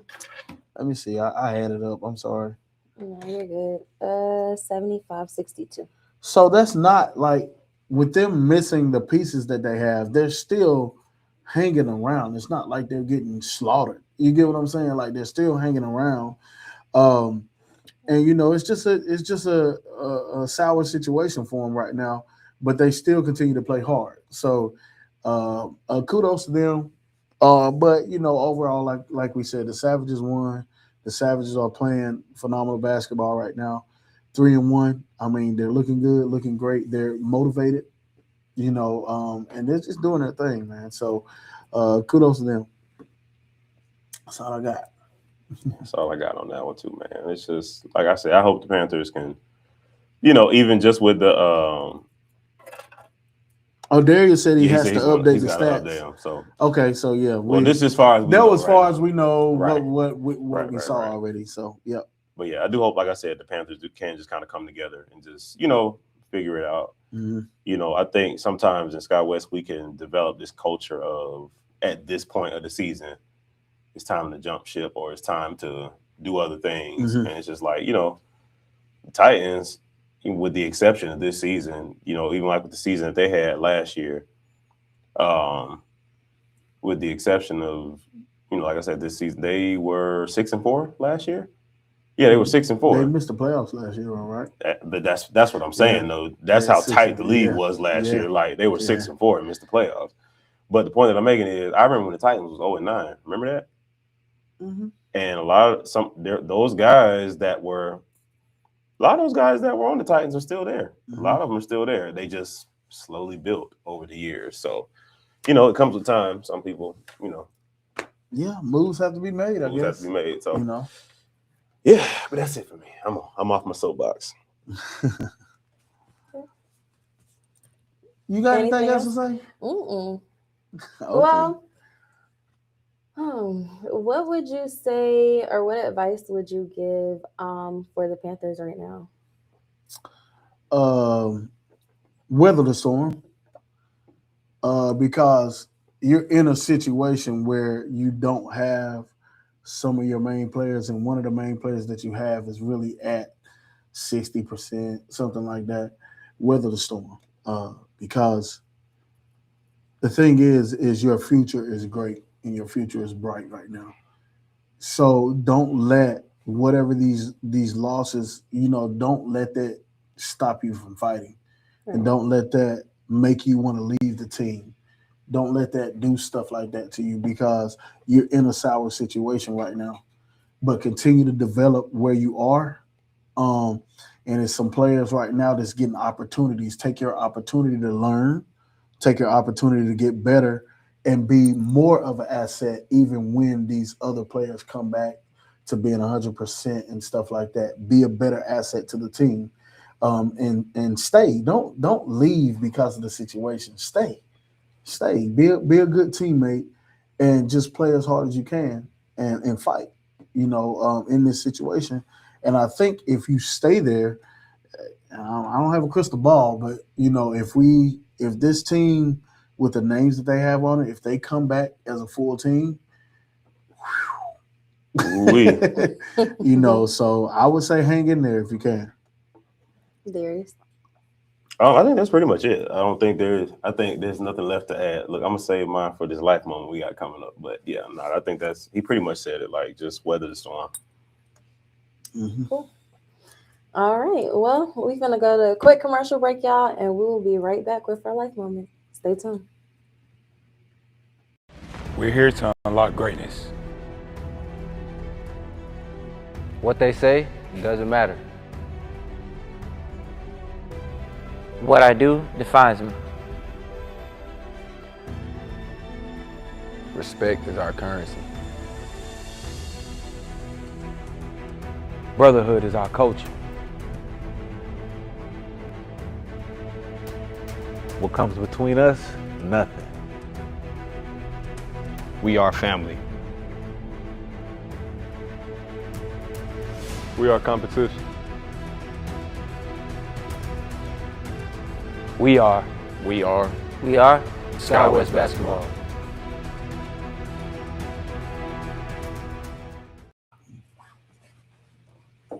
All right. Well, we are back, and we are coming today with the life moment Come on, Reb. for today. Come on, Reb. Ugh, no. Negative. Preach on. I'm messing, man. You gotta answer for us, man. We'll go ahead and do it. Life moment for this week. So this one was one I actually really enjoyed, even when I was kind of thinking on this life moment and kind of putting together what I was going to talk about, because it's a real deal thing. And I think it's very relevant to where a lot of us are in life, especially with so much happening and all the things, to where, we're in a space where we're needing things. We're needing things, we're wanting things. A lot of times we're asking God, I'm ready for this. God, I'm ready for that. When can I have this? I want this job, or I want this house, or I want this, or I want that. And a lot of times we wonder why those things haven't come yet. And so I got a conviction, and it was just like, oh, I think this is one that a lot of people can benefit from. And the word is stewardship. A lot of times we are asking for the next. A lot of times we're asking for these other things. But the question is, how are you stewarding what you have right now? And for those that may not know what stewarding is, it's basically, how are you taking care of? How are you reverencing? How are you doing everything you can to make sure that what you have right now, you're giving it the most attention and the most care, and honoring what you have right now at this level before receiving anything at the next level. So I want to read a quote. It says, your next level isn't always unlocked by more talent. Sometimes it's unlocked by better stewardship. So, sometimes just think if I work harder, I'll get that promotion, or if I work harder, I'll make more money, or if I, do this or do that, then I'll get this or that. Well, maybe it's not if you work harder. Maybe it's if you just properly steward, what you have. Like, I want this new house, but I don't keep my current house clean. Mm-hmm. I want this new car, but I don't keep my current car clean. I already know that for me. Man, listen. Yeah. In the back of my car right now, it's just toys and We stuff. don't want to And talk about Darius's car. yes, I live in my car. We know these things. I live in my car. But it's just kind of one of those things where you look at it and you like, how it's like a self-examination thing. How am I stewarding what I currently have right now? Another quote that says, most people think that success is about ownership. But the truth is life is about stewardship. You don't own your talent. You don't own your platform. You don't own the opportunities you've been given. You've been entrusted with them. And I think when we look at things from that perspective, it's just like, everything that we have right now, we've been entrusted with, whether that's your children, whether that's your job, whether that's, even on the court, like the spot that you have on your team, like everything you've been entrusted with. You know what I mean? Mhm. But how are you stewarding that thing before you're asking for anything else? Even when it comes to minutes, before you asking for more minutes, how are you stewarding the minutes that you have? Like, Yeah, there's a collection plate on that one, bro. No. $10. Cause y'all told Marty, but you just said a word right there, bro. So it's like, how are you stewarding the things that you have, right? So before you go to ask for anything else, how are you stewarding those things? Like, Mhm. and the things that we have to steward your attitude. You feel like it's always the other person and always they coming at me. Well, what's your attitude? Like, how are you stewarding? Why do people get the way they get around you? How are you stewarding your attitude? Because a lot of times people really don't understand that attitude does reflect altitude in terms of where you will go in life. How are you stewarding your attitude? How are you stewarding your relationships? If you're the type of person where every time you call and they see your number pop up on the phone, they know you want something, you're not stewarding your relationships well, because you have to be a pourer as much as you are a person that is receiving and being poured into. You got to steward your time. If you wasting a lot of time, then you're not stewarding your time well, and you wondering, where's all my time going?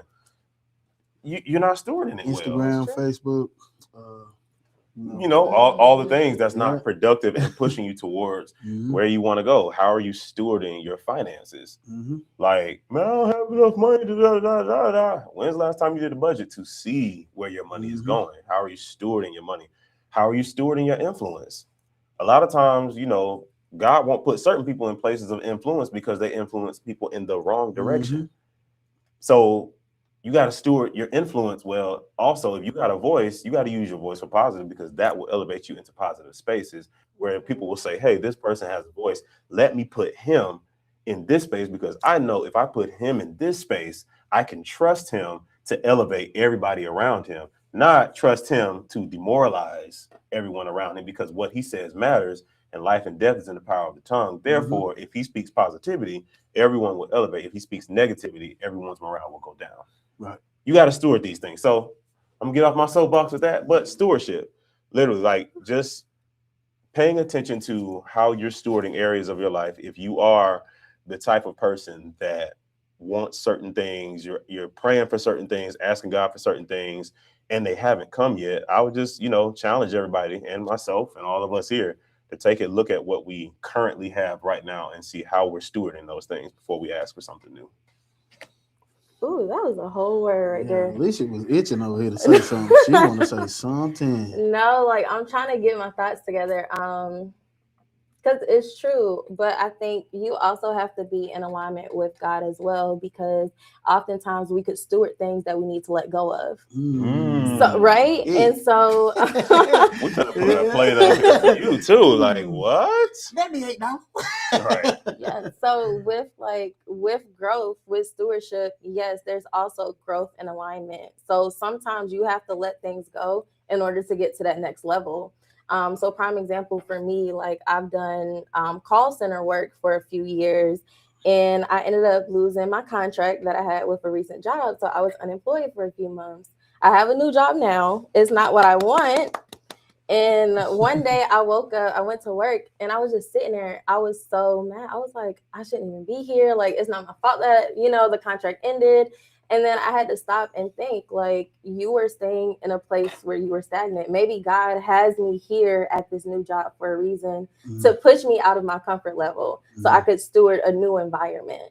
So you also have to just look at, like, what are you stewarding that you might need to let go of, whether that's a job, a relationship, whether that's, you know, old habits. So it's like you just really have to look and consider, you know, what you're stewarding. Yeah. Yep. And mindset is big. I know we've been talking about mindset a lot, even like on a team, you know, coaches getting mad at players and arguing with refs and stuff like that. But it's like, are you really being a good steward right now for yourself and for your team? Because one bad apple can ruin the bunch. It could Absolutely. shift the whole trajectory of like the whole entire game. So it's like, what are we doing? You know? Yeah. Yep. Key word that's kind of synonymous with stewardship is responsible. Being responsible, having responsibility. You know, the thing is like I look at things like, you know, we have a league fee. I'm gonna put it out there. We have a league fee, and people wait till the last minute to pay it. Everybody know it. We have a league fee, and you know what I'm saying? It's like, why do you wait? Why do you wait to the absolute last day to pay it? Why not put this to the side, put that to the side, put this to the side? And by the time you get there, it's not hurting you because you're taking stuff piece by piece. And that's not only for the league. We're talking about when you're talking about being a good steward over your car, not only keeping it clean, are you making your payments on time? Maintenance, oil changes. Are you doing it? You get what I'm saying? When you want a house, are you if you're renting an apartment, are you making on-time payments in your apartment? Because at the end of the day, that's going to affect your credit score. Your credit score is going to affect your interest rate. You get what I'm saying? So when you go to get a house, you can have either you know, I think the lowest right now you can get is around 6 or something. Like you can have 6 or you can have 12. That's a huge difference when you're paying $300,000 for a house. That's a huge difference. Yeah. You know what I'm saying? So stewardship goes a long way, especially when it comes to your responsibility. I'll say this: Scripture says, "Let your yea be yea and your nay be nay."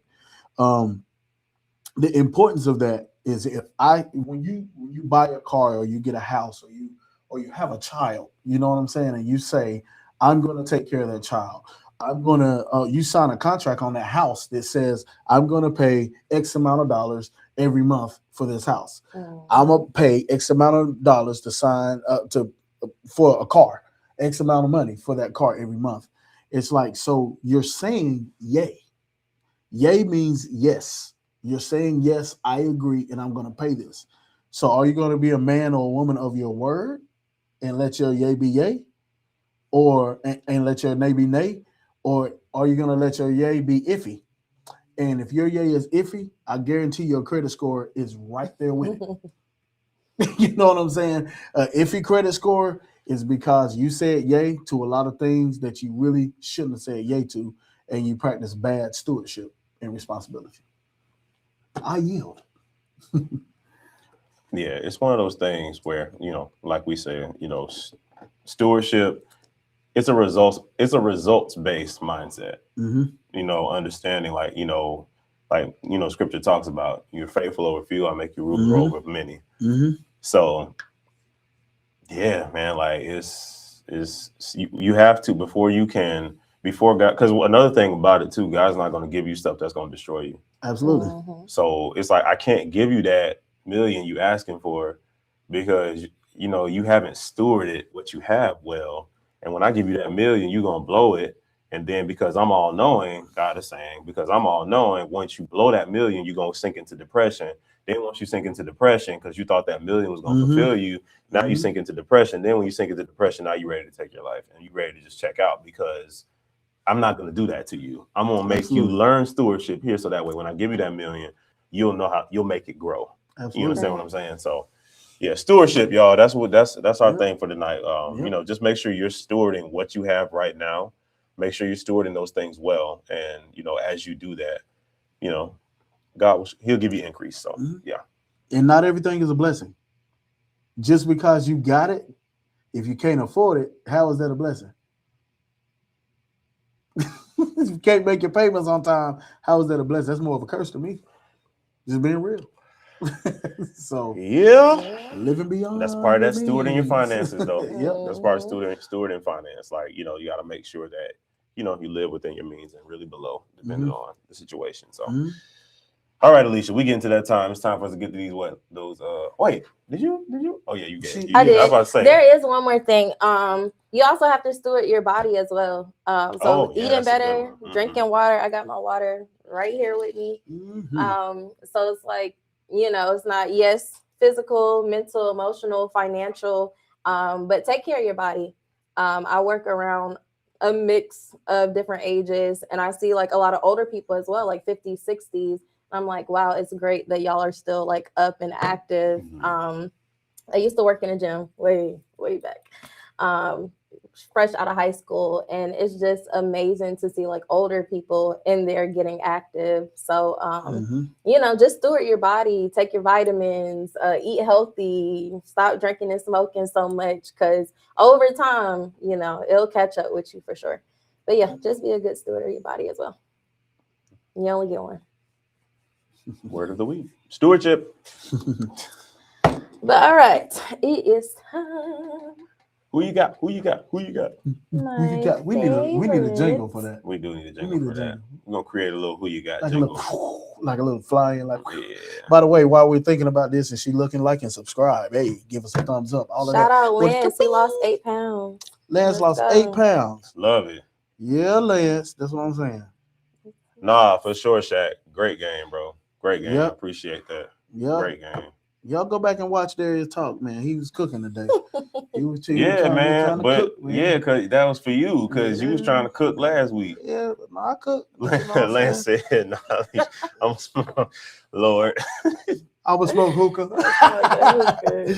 That's funny. But yeah, great game, Shaq. Definitely look with my player hat off and CEO hat on. I'm looking to see how y'all bounce back next week. Yeah. For sure. Because I know y'all weren't happy about that one. I knew y'all weren't happy about that one. So yeah. Who they got next? We about to see who they got next. Sure. All right, drum roll. Appreciate that, Quinn. Appreciate you, brother. All right, so we got same to y'all. Bulldogs and Savages. I mean, I'm going Savages, so yeah. I'm gonna go Bulldogs on this one. I'm gonna go Bulldogs. I'm believing in them to get their next one. Their first one. I'm believing in the Bulldogs. They right there. They right there. I'm believing in them to get their first one. No knock on the Savages, but I think more so I'm just gonna pull for the Bulldogs this week just to get their first win. And of course, Lance, for sure, salute you was hooping. You got to show me. You know what I'm saying? They got to show me first. You know what I'm saying? Before I can call that, man. Savages have shown me. They're literally showing me, every week who they are. Playing without Steve, who was your top scorer last week, they're showing me who they are. So, yeah. Quick question, Savages. Well, who you got? Does that mean who's gonna win, or who are you going for? So let's clarify that right now. Oh, that's a great question. Let's clarify that right now. The way I perceive it is who I think is going to win. Okay. It will be great for the Bulldogs to get a win, but I just don't see it. Who has the most potential in my head to get the win? Yes. I just wanted to clarify. That's fine. That's fine. That's a great question. Why? Because y'all won last week? On Sunday? No, man, bro, I got that out. That's over with. We got the rest of the season to deal with. Like, I got that out early. But that's like seriously, like that's how I see it. Okay. Like, I just wanted to clarify. I'm not gonna lie. Like, I pull for teams. Like, anything that's gonna help my team. Obviously, I'm gonna pull for that team. What team have you ever pulled for? Mine. Right. Other than yours. What team But have if you ever it pulled puts for? my team in a better position, yeah. And you said I pull for teams, yeah. plural, yeah. with an S. What team have you pulled for? I've actually pulled for y'all, Derek. No, I have. No. I have never pulled for y'all. I've never pulled for y'all. You're Mr. Motivate. You're not pulling for us. You're Mr. Motivate. But this is what I'm saying. If I'm Mr. Motivate, what do you think I'm trying to do? I'm taking the Wolves hat off. What am I trying to do? I mean, I get okay. I'll say this then. You don't publicly. You might be trying to do the little psychological Shaquille O'Neal thing, but like you don't publicly be like, "Hey, man, you know what? I think the Bulldogs can get this one." No, said no, Sky no. never. No. I'm cutting dry, bro. I just who I think gonna win. That's fair.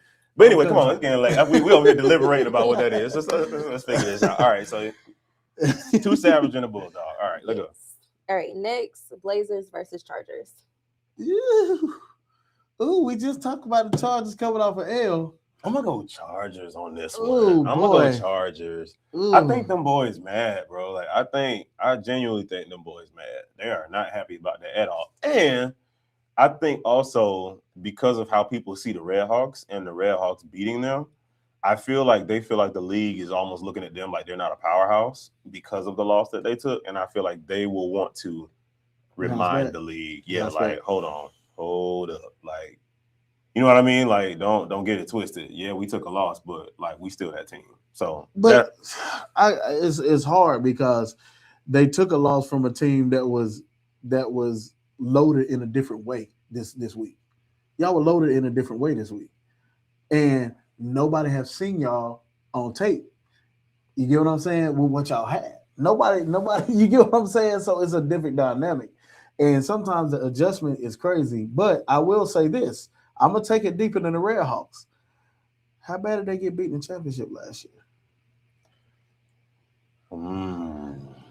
That's deeper than the Red Hawks loss. You get what I'm saying? That's a stain. Well, I mean, shoot, from their perspective, then I think that would be all the more reason why they'd be coming into this game with a chip on their shoulder, because it's like this is a championship rematch. And Backus just pointed out Sean versus KB. That's gonna be That's gonna be special, and God, that's a hard choice, boy. You're struggling over there a little bit. You got to start sweating over there. I am struggling. Oh man,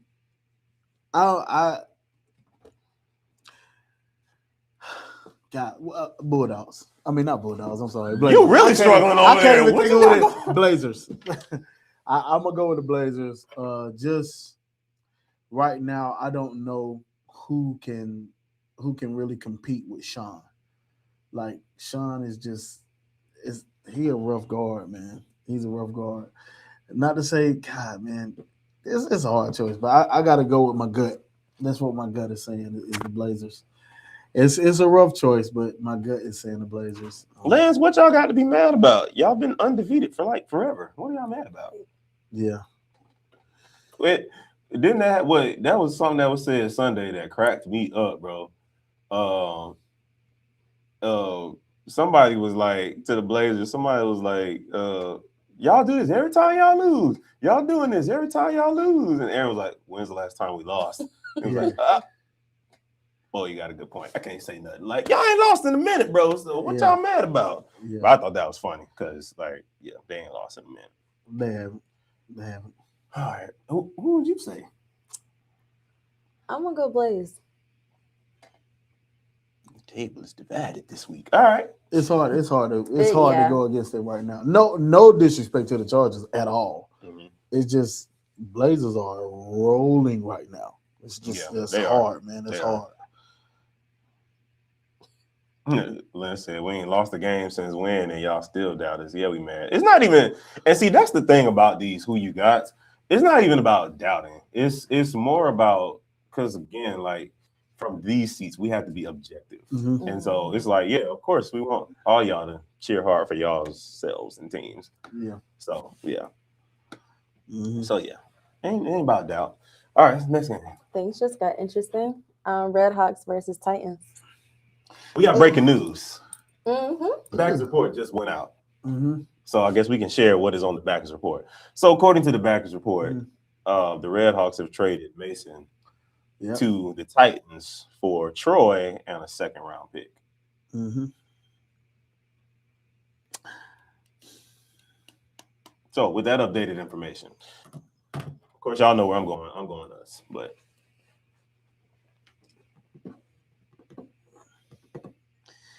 will y'all have Black Lightning? You know what I'm saying? Like, will y'all have Black Lightning, or you don't know? there's a prayer and a belief that we will. So, yeah. Because y'all look totally different with Black Lightning.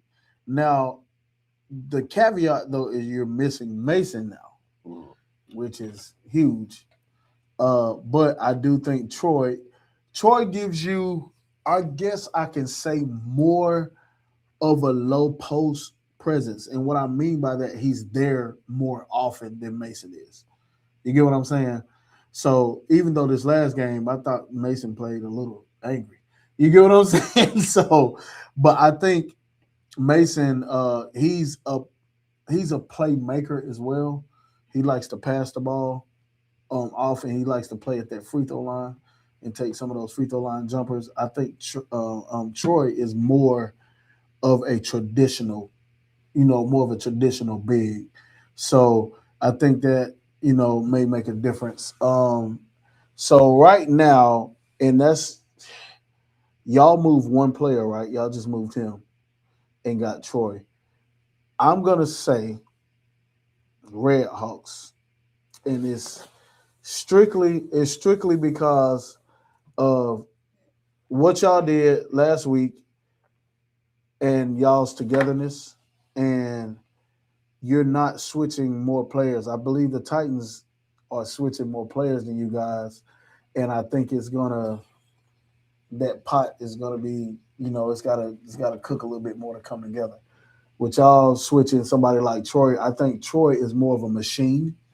So what I mean by that is Troy is gonna be Troy wherever he goes. He's not gonna disturb anything when he comes to you guys.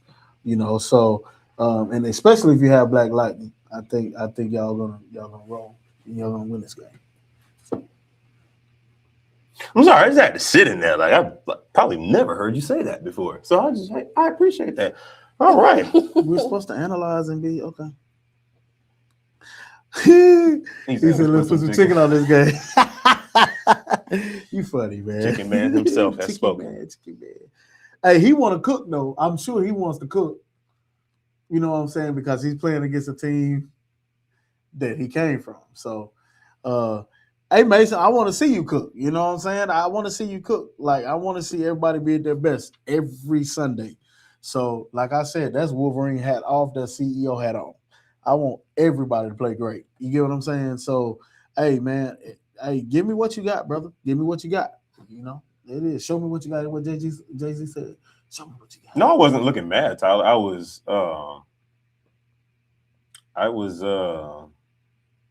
shocked. I've just never heard Skylar Neely utter those words. So I was just a little shocked. That's all. Yeah, go ahead.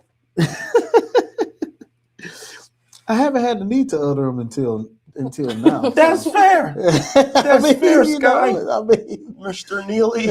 All right, next. Oh man, it's gonna be 3 for 3. I'm gonna go Red Hawks too. But y'all better give me that energy on Sunday. I ain't playing with y'all. Please come with that energy, and I think y'all can take it. I really do. Go Red. What's that? Somebody just seen me, my hand over my face, staring at Sky. Yeah, it was. I was in shock. That's all that was. I was just in shock. All right. Next, we got Black Ice versus Panthers. Gotta go Black Ice. Yeah, Panthers are kind of decimated personnel wise. Yeah, gotta go Black Ice. They look too strong right now. Right. They're decimated. It's nothing against the Panthers. They're gonna play hard. Right. I'm gonna tell you that they're gonna play hard, but they're decimated personnel wise. While Black Ice has pretty much full staff, and the coach was able to coach. So Man, I can't stand. What is it? Oh man, that's funny. Yeah, it's all right. Hardy. That's funny. All right, so where we at? Black Ice and Panthers. Yeah, Black Ice Fancy. I gotta go. Black Ice. You say Black Ice, Sky? Yeah. 3 for 3. 3 for 3. Black Ice on that last one. Somebody said I'm gonna bring you some Popeyes if you want to. Ooh, baby, I got Popeyes. Oh my God. Yep. And it is officially that 10 o'clock hour. And it's that point where we start laughing at absolutely nothing and losing it. So yeah, I think it's time to take this thing on out, Alicia. All right, last game of the night. Warriors versus Wolves. Well, Ooh. yeah, big game. Ooh. Big game. Big Omar big game. versus his old team and Rashad versus his old team. Big game. Ooh. Big game. And I always say who I'm going with, the Wolverines, so y'all can talk. Yeah. Honey with that. A biscuit and honey. God, boy, they going off. That's a tough one. You guys can deliberate. I think I'm gonna go Wolves.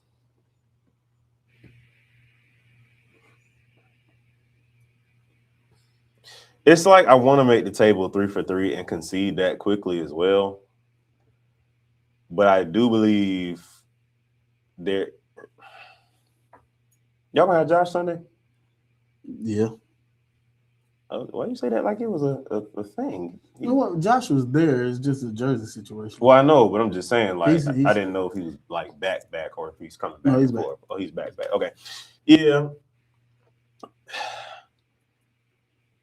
I think, and the only reason I'm gonna tell you where my deliberation is, why I'm not just so quick to concede that, and it's dealing with Rashad. Y'all dealing with Rashad on the other end. It's. I'm not saying it's not gonna be tough. That's where it's like I can't just. So somebody said it depends on if Rashad trying to fight the refs or not. I will say it just kind of depends on, like it was with Sean. Like it depends on how, like the way I was saying, like the Warriors weren't able to find a consistent answer for Sean. I feel like if the Wolves don't find a consistent answer for Rashad, I feel like it's going to be a problem. So I'm going to go Warriors just off the strength of that. This man is trying to doubt my education, bro. I saw that. You see this? All right. Let's see. Yo, they gotta have Josh. Have a chance to meet too. No, we'll. Oh yeah, he's saying y'all gotta have Josh. Yeah, we'll have Josh. Y'all have Josh. Okay. Yeah. We don't have mystery players come in and stuff. We don't. That fool said Tyler called y'all the Red Pandas. The Red Pandas. Where he said that at? He said Red Scott, because King said, "Are y'all the Wolves or the Wolverines?" And he said the Red Pandas. That man done called y'all the Red Panthers. He done called y'all the Wombats. He done called y'all. Tyler be tweaking out on y'all name, bro. God, dog. Yeah. He need to call us beat the Titans. Don't come at me, bro. Don't come at me. It's past his bedtime. You're making him angry. Don't come at me. Wow. And then somebody said that the Warriors' new additions will help them out as well. So we'll see. Mm-hmm. We'll see how that comes about. But yeah, wow. That trigger finger quick, boy. God damn. I'm just saying, bro. Sheesh. Yep.